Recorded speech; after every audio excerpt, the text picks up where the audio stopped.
And then you can take that property, pull out equity down the road and get yourself another one. Right. Or like Billy here and get a duplex and live in one side and rent out the other. Yeah. It can be a wonderful thing for a lot of people. Let's talk about real estate. So I know quite a few people, and John's been very nice. I text you trying to help some people out with that as they start in real estate. I have somebody that's very close to me that just started. I got a couple of people that are a little bit further away from me that just started. And we talked about this when you were here last. So Kristina, I'll ask you the same question. Yes. What advice would you give people brand new, move to Portland, Oregon and start real estate?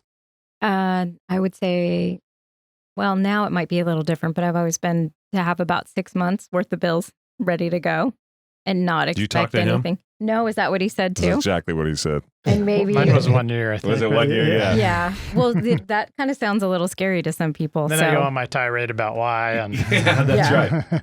And to never count on a check until it actually closes, to not count on nothing is real in real estate until closing day. That's right. And it's official.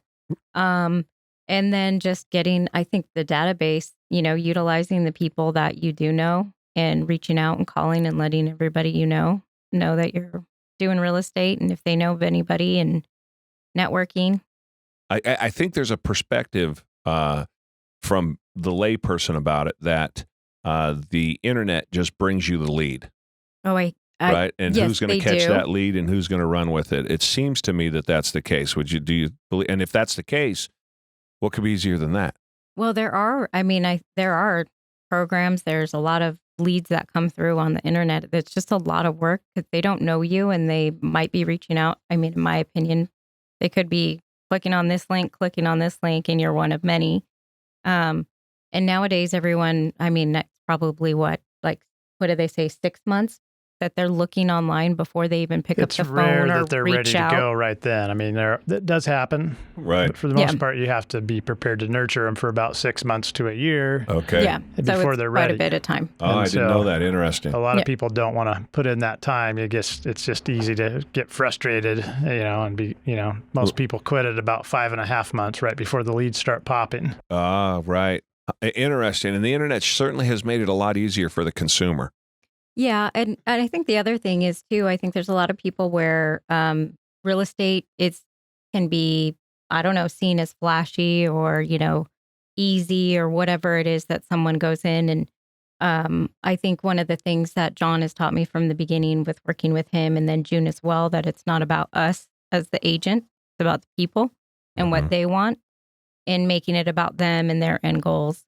And I see a lot of times when you're working with another agent, they take things like really personal, like you're trying to, I don't know. It's a little weird. Well, I think I'm not trying to put down other agents and how they do business. I think it's not about them. I think what gets lost in that, and this is my experience, and again, I've been working with some folks on this, and I bring a business perspective to it, and I explain to them, you're in a business. You guys are, right? You get paid off commission.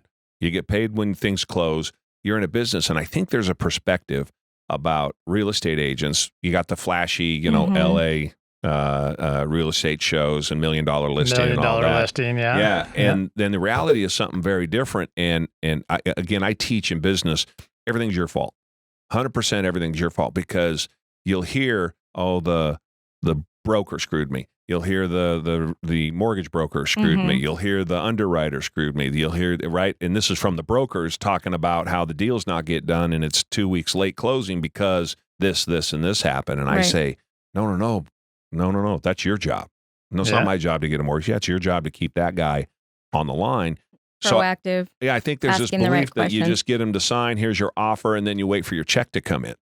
And I think that's where a lot of things go wrong. Yeah, I mean, there's so many moving parts. You have to stay on top of, was the appraisal ordered on time, and when is it due, and when is that coming in, and be able to pay attention to. There's a lot of red flags that come up, and lenders won't tell you exactly what's going on. So if you can sniff that out early, and just call that lender and just say, hey, what's really going on here? Right. We'll work through it, but don't hide anything from me. And a lot of people just sit back, and I've done it in the past, and you just like you said, you just wait and you're waiting for your commission, and then all of a sudden it's time to close, and you're like, oh, the appraisal hasn't been ordered, and all these other issues that have popped up, and you haven't stayed on top of it. So there's a lot that goes into it, and we could go on and on and on about what all of that entails. It's a big purchase for them. It's there's a lot of emotion involved when someone is buying or selling. So a lot of it is just being there for people as well and guiding them, telling them what is coming, what to expect. And you don't have to worry about that next step yet. Let's get through this, and then we'll go to that next step. That psychology is really interesting to me too, because I have a couple of nephews in Tennessee, and they were paying $2,100 a month for their rent in an apartment. And I rolled into town. I was like, they're 24 years old. No. Jake and Aaron, you know who I'm talking to. Just in case you were wondering, that's you. And they and so I said, what are you knuckleheads doing? At $2,000 a month, you got to go buy a house, scrape together 3% and do an FHA and buy a house. And they bought themselves between the two of them, they got together and bought a house for $300,000. And they're renting out a couple of rooms, and their rent went from $2,000 to $0 if both of their roommates are in town. They took your advice. And they had a house within 2.5 months later, 3 months later. With these rates, I can't imagine someone not actually jumping on that. Their physical payment went to like $1,580 from $2,000 in an apartment to a 4-bedroom house, 2-bathroom, big backyard, fenced. I mean, the kind of stuff you can get in Tennessee for $300,000. Maybe it's $3.25 something, but not a crazy number. But the rent, the mortgage payments, $1,500 and change. They went and got 2 roommates at $700 a piece, and so now they're living for free, pretty much. Correct. That's when real estate gets exciting. They're from that's exactly right. They're from $2,000 down to even money. And then you can take that property, pull out equity down the road, and get yourself another one. Right. Or like Billy here, and get a duplex and live in one side and rent out the other. Yeah. It can be a wonderful thing for a lot of people.